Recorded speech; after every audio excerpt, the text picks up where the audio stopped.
Dimanche, le Festival du Conte de Baden baissera le rideau de sa 20e édition après 8 jours de célébration de l'oralité.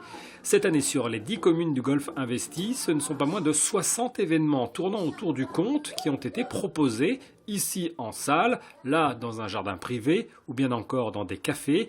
Et force est de constater qu'en ce mois de juillet, l'envie d'ailleurs a une nouvelle fois opéré. C'est vrai, quand on écoute ça, on est emporté, on oublie ce qui se passe en ce moment et puis voilà, il n'y a plus que le conte, il n'y a plus que l'histoire qui nous charme.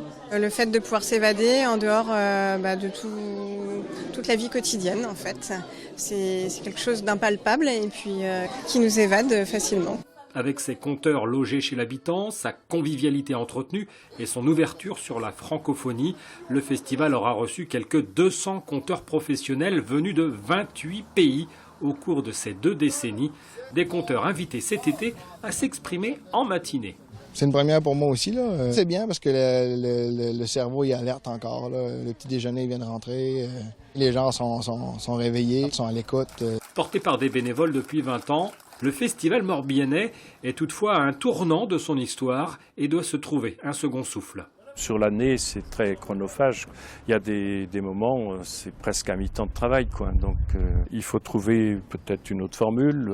C'est à voir. Bon, maintenant, il faut être serein. On a bien travaillé pendant 20 ans. On a fait de belles choses, de belles rencontres.